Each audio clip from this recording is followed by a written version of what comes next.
Welcome back, everyone. Today is Friday, May the 26th. I'm Ryan Hill. I'm John Galantis. You're listening to Clearview Today with Dr. Shah, the daily show that engages mind and heart for the gospel of Jesus Christ.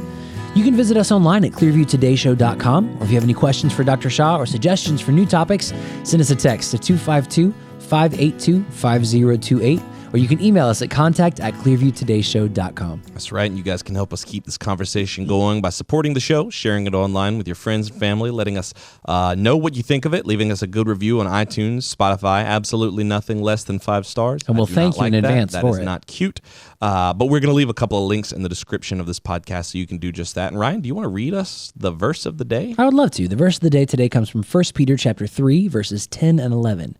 He who would love life and see good days, let him refrain his tongue from evil and his lips from speaking deceit. Let him turn away from evil and do good. Let him seek peace and pursue it. So easy on paper. Yeah. When you say, hey, don't talk ugly. Yeah. Keep your tongue away from evil. Just speak good things. It's like, okay. Yeah. Sure. No problem.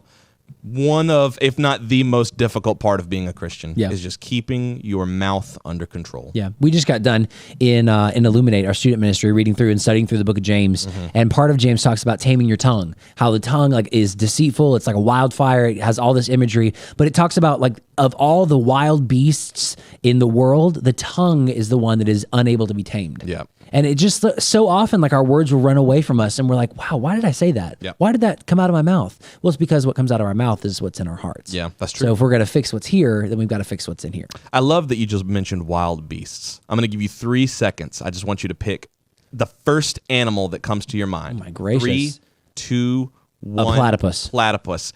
$1 million, but the next wedding that you get invited to, you have to unleash I'll say, because it's a platypus, no less than 50 platypuses on the ceremony.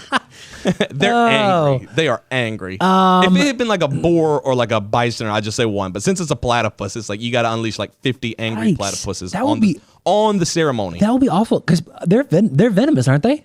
I don't know. I'm pretty sure they're venomous. If they're venomous, then I'll say 3. They're venomous, but I don't think they're very fast. Yeah, I'll say 3. Hold on. Platypus. How do you spell platypus? Platypus. Are they venomous? Bee dork, or is platypuses venomous? I actually did spelling bees as a kid. Didn't do very well. The platypus. Okay, the male. Yeah, it is.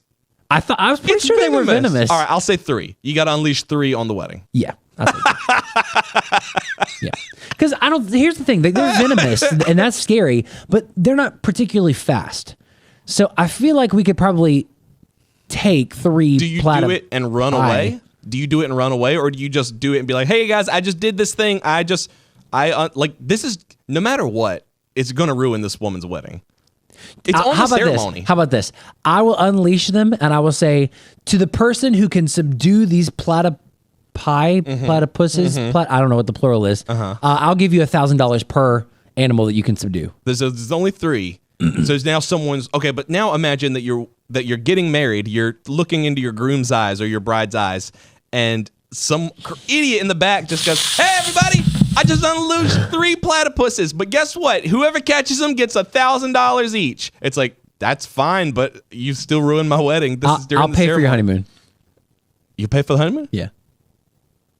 The bride gets down. The bride gets him. The bride elbow drops the platypus. The bride just starts tackling the platypus. Okay. I would do that just to see that. I would do it too. I would do it too. What was your animal? Because I'm imagining that you. I would do something. If it's $1 million, yeah. If it's $1 million, I would do probably like a zebra, something wild. Okay. Something kind of crazy. Yeah. Like a buffalo or. Buffalo. I feel like a zebra would be a little bit less harmful than a buffalo. Yeah. Zebra's gonna kick. I don't want anybody to get hurt, but a buffalo's gonna get you're gonna get gored by buffalo. Yeah. Because the thing is, it can't be oh yeah, I'll just choose a fish and it just flops there. All right, then it's 100 fish. You have to just dump it on the you've got to ruin the. It's got to be enough that it ruins the ceremony. I would do a zebra or something. Just be I tried to do something exotic. I thought it would be cute, like a safari, like a wild wedding, but man, it just got out of hand. What if you picked puppies? Or you said wild animal. It's got to be a wild animal. Yeah, it's got to be like something that's gonna. I mean, any animal unleashed on the ceremony is going to ruin the wedding. 1,000 sloths. Yeah, on the ceremony. They're just like they're just hanging around. They're just like hanging off the bride. I would do it. Yeah, I'll ruin a wedding with an animal for $1 million. Sure, why not? All right, I'll offer him some money. Cool. Would you guys take that? I want to know. And what animal would you unleash on a wedding for $1 million? Yes, I know you guys were thinking as John was asking this. Tell us what animal it was and what if you would unleash it on a wedding for $1 million. $1 million. $1 million. I said $1,000. Yeah, not $1,000. $1 million. That's right. That's a lot of money. That is a lot of money. Think about your kids now. think about future. About y'all's family. We could ruin a wedding for the future. Nobody's wedding for your children. You would. Yeah, I might ruin their wedding for their future. Like, sorry, kids. Here's some money. Oh, me. We're going to get Dr. Shah in just a few minutes for today's episode, but if you guys have any questions or suggestions, or if you want to respond to that question, let us know what animal, and if you'd unleash it on a wedding, send us a text at 252-582-5028, or you can get in touch with us online at clearviewtodayshow.com. We'll be right back. Are you looking for some new worship music to go along with all these amazing shows here on the Truth Network? Well, today's your lucky day because Dr. Shah and myself and a lot of the rest of the Clearview staff have been hard at work writing for the last few months, and we're very excited to share Clearview's new EP with you, Together Forward. Not only do these songs sound great, but each and every single one of them were born from a place of genuine worship and prayerfully written by our team right here at Clearview Church. It's available right now on iTunes, Amazon, Spotify, anywhere digital music is sold. So make sure to pick up your copy today and let us know how these songs are helping you, whether they're helping your worship band in your church or just in the car or around in your everyday life. Email us at info@clearviewbc.org. You can also support the ministry here at Clearview Church by visiting us online. That's clearviewbc.org/give. Thanks for listening. Now back to the show.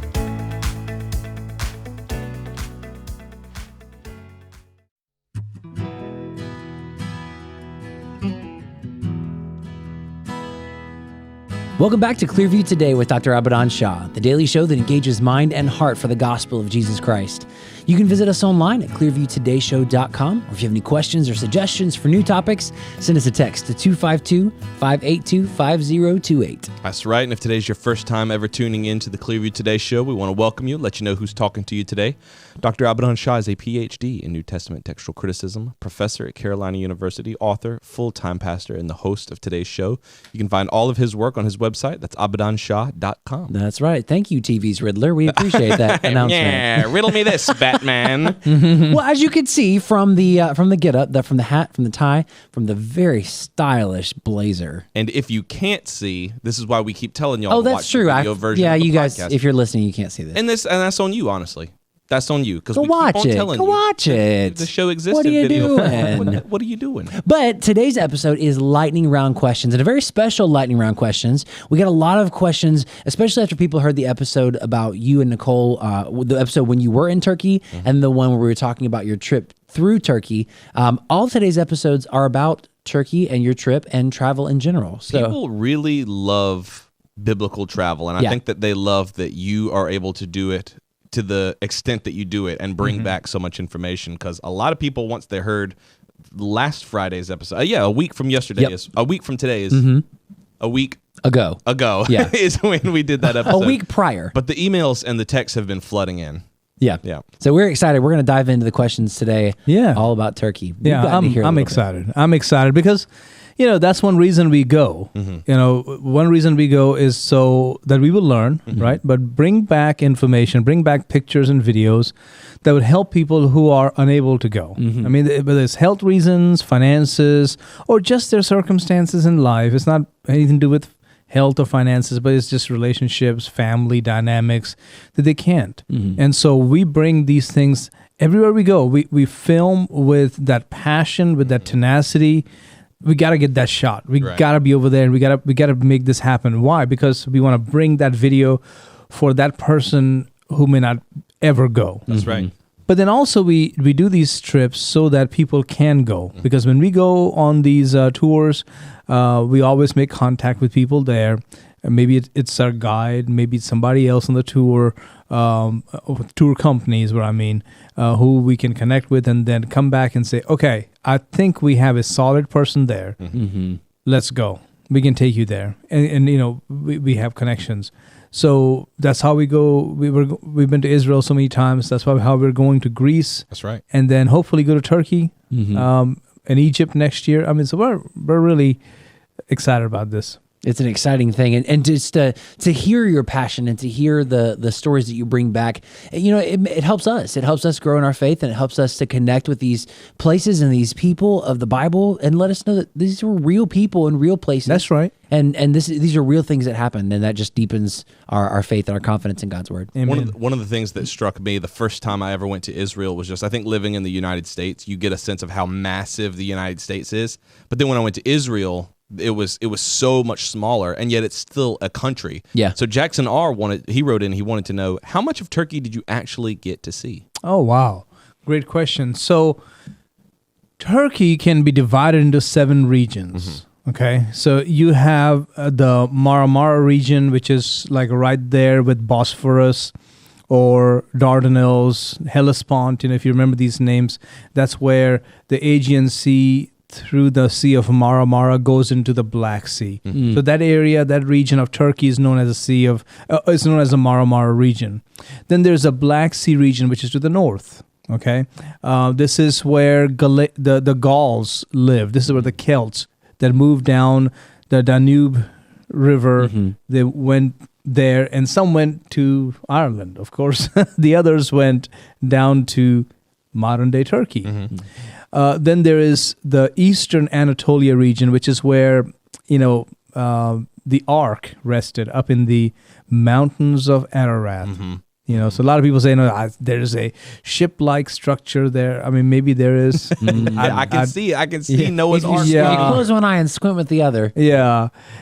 The best of the best out there. See, I haven't been there, so I can't say. Okay, so I'm just going by the best of the best who have been there, looked around, who actually believe in Noah's Ark, who believes in a real flood, who believe that the whole world was destroyed in the flood other than this man and his family.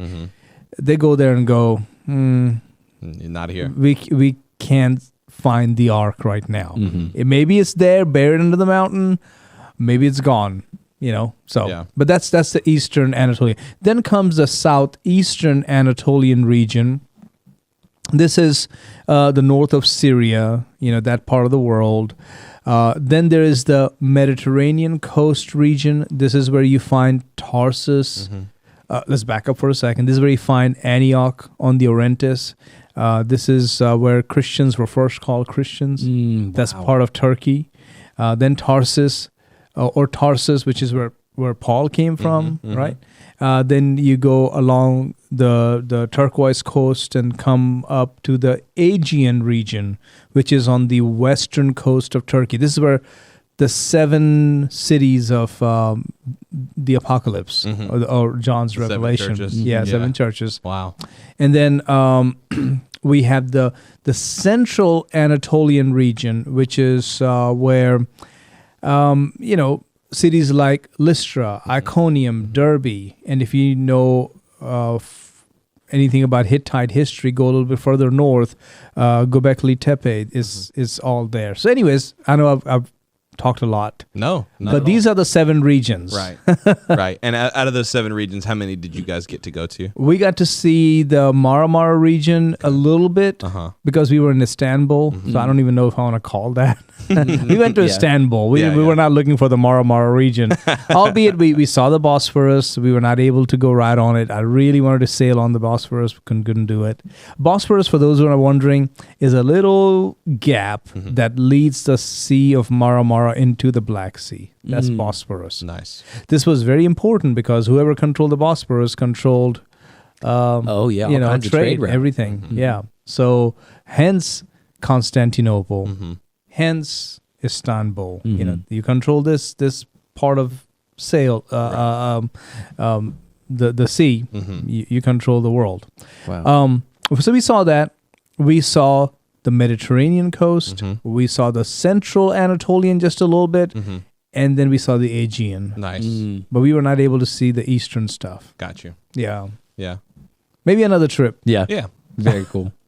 Melissa J. writes in, how touristy is Turkey? Istanbul, Izmir, Kenya, they are big cities. And yes, you can see influence of tourism in certain parts of the city. Istanbul, it's just get prepared for that. It's touristy. But it's worth it. Yeah. I want to go back to Istanbul and stay there for at least 2-3 days. Really? How long did you stay in Istanbul? One Just day. 1 day? Oh, wow. Just one day. We saw the Hagia Sophia, which was a flagship church of Christianity, right? This was a church where Chrysostom pastored. Golden Mouth Chrysostom. Wow. Massive building. Of course, it was burned in fire through a riot because they had exiled Chrysostom. It was again burned twice. So the church that is standing there is from the 6th, 7th century. That is mind blowing to think about. Oh yeah, it is. Massive domes. I mean, if you guys Google it, YouTube people or those who are listening through the radio podcast, whatever, Google it. You'll be shocked to see how beautiful it is. Unfortunately, now it's a mosque. Yeah. Up until 4 years ago, it was a museum Wow. where anybody can go and enjoy it, whether you're a Christian, Muslim, whatever. But it was a mosque. I mean, it was a church converted to a mosque. With the Turks. But then 1920, they made it a museum. Let everybody enjoy it. Yeah. But then 4 years ago, they made it a mosque again, which is kind of a sad thing. In fact, I had Muslim people in Turkey say, I wish they hadn't done that. Really? Oh, yeah. Huh. Yeah, they was like, I don't know why. Because everybody could enjoy it, but now it's all restrictions and everything. It's not good. Wow. I was like, wow, okay. Interesting to hear like Muslim people actually say, I wish I hadn't turned this into a mosque. That. Yeah. There was kind of a touristy thing that only you got to do with the part. Do you want to talk about the parchment? The parchment story? That was a different one because that was through a connection. Yeah. We have some folks who are members of the church, and they were able to connect me with their family in Turkey, and so I was able to go to. This is very, very interesting because Pergamus or Bergama is the place that perfected the art of making parchment. You have papyrus from Egypt, parchment made out of goat skin. They were found, other places too, but Pergamum really perfected the art of making parchment. Right. They took it to another level. But through the years, of course, now with paper, nobody, makes parchment much anymore. Yeah, you just make a mistake, you throw the paper away, try again. Yeah. But parchment is different. So there is this one gentleman who is still living, by the way, he's up in his 90s, who took up this skill, this art of making parchment. But when he realized he was getting kind of old, up in age, and this was it, with him, this whole craft is going to die, he looked for some apprentice and he found them. This couple who were willing to study under him and do this. So here's the story. On the last day, second last day, we were with this family, and we just I said, I would love to buy some parchment in Pergamus. And they said, well, let me see. I'm going to make some calls. And they did. They said, yeah, there's one store in the entire city. Wow. One store that has it. And it's part of the arts and culture store of Turkey. And so we went there, and it's closed. Oh. So I was like, well, it is what it is. He's like, oh no, we'll find out. So he calls up they call up some other friends, and they find out that this couple right this moment is about an hour north in a village where they have the workshop. Wow. So he's like, I just called them. We're going to go see them. I was like, oh, Nice. really? You're going to watch them make the parchment. Yeah. So we drove north into Turkey, way off the beaten path. Way off anything touristy. Now we're in Turkey. Where's the tour guide at this point? Are they? Well, we told the tour guide, hey, is it okay if I go with this family? Yeah. Is everything done for the day? He's like, we're done. If you go back, there's nothing's going to go on. I would encourage you to go with this family if you know them. I was like, yes, I know. God is setting it up. That's awesome. So we get there hour into this village and meet this couple, and she shows us how to make parchment. This art that these are the only people in the world Only who know people how to do left this. now, right? Wow. I want to put a video right here in the timestamps just so people we can have a watch it. video. Yeah, I want to put it right here in the Yes. video. Drop it here for those who are Yeah. watching. And then they gave me the tools to do the scraping of the hair, That's incredible. and it was unbelievable. And we did all that. I said, I would love to buy some. They said, no problem. We're coming back to town in 2 hours, so you can come by. So this family friend, right? He took me back. Here we went coffee, drinking, and all that stuff. I went back to the shop. This couple came back to town because they live in the town, work in the village, Right. but their shop is in town. And they came back, opened the shop just for us, and I bought like 2 huge empty parchments. That's incredible. So you still got them. And here's the interesting point. One of those was made by her mentor. Really? She sold it. She said, yeah, you can buy it. I was Wow. like, so I'm going to buy one made by you. She said, yeah, this is one is by me. This one is by Mr. So-and-so. I was like, and there was a story on him, a documentary. Mm-hmm. National Geographic. Yeah, something like that, Yeah. or Discovery. I can't remember now. That's awesome. So, as a textual critic who works with parchment and papyrus, I was in heaven. I was going to say, that's like a kid in a candy Hell store yeah. you get on Christmas morning. How That's often amazing. Sure. do text critics get to go and do this thing? That's amazing. Well, that just means that, here at the church, you're going to have to host some of these classes where you teach us what you learned so we can preserve this Of course. this tradition. biblical There you knowledge go. on Exactly. parchment. It's important. Parker C wanted to know, other than making parchment, what's one thing that you learned during your trip? One thing, man, that's going to be hard to explain. I mean, there's so many things that I learned. One thing that really got me was regarding the Apostle Paul, because as we drove through the Taurus Mountains, okay, these are massive mountains. I mean, they just run along the coastline, the southern coastline of Egypt, of Turkey. That the Apostle Paul walked through these mountains. I mean, and this is not just like a 5-minute walk or 15-minute or an hour. Hours and hours. And we're on a bus. And we're on a nice, comfortable bus. And we're driving hour after hour after hour through these mountains. And to know that this man, who at one time persecuted Christians, was walking these paths. Yeah. And going through these mountains, through those Cilician gates. Cilician gates was this little opening in the Taurus Mountains where you could pass from the south to the north. Imagine Paul and Silas, Paul Having to and walk it Barnabas, by foot. Oh.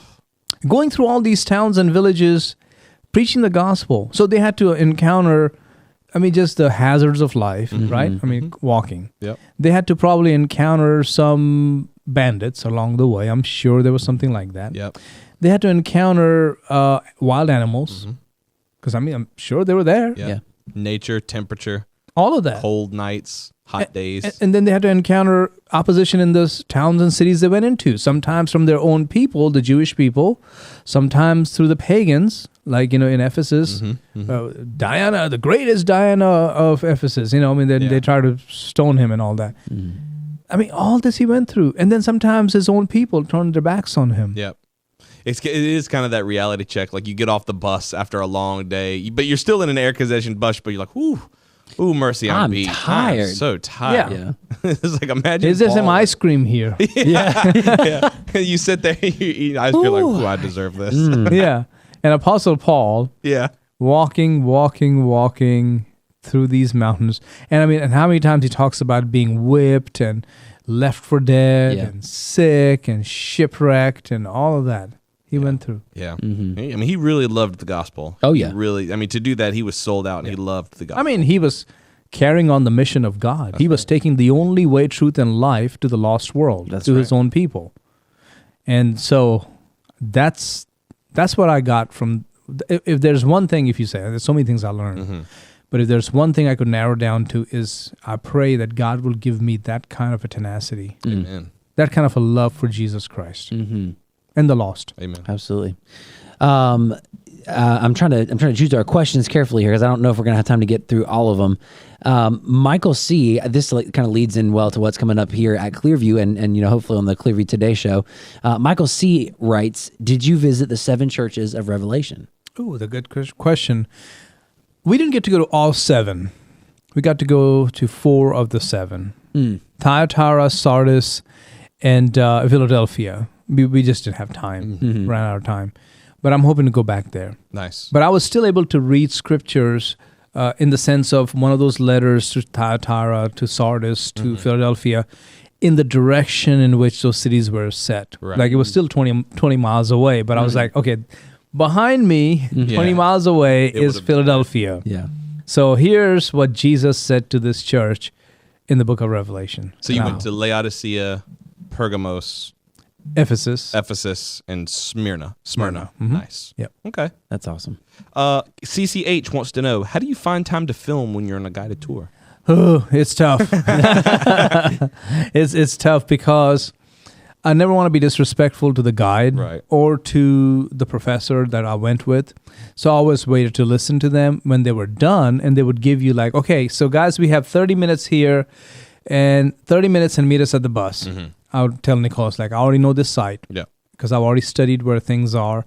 So we're going to go there. I want to film this one scripture here. Then I want to go this way, and I want to read this scripture. If you can film me here, then I just want to walk here and get some pictures. You know, sometimes I be honest. I mean, it got late. I mean, we had to book it. Yeah. But most times we were able to get things done because I was planned. I was planning before we left. I mean, I had laid out the sites, the places, what scriptures went there.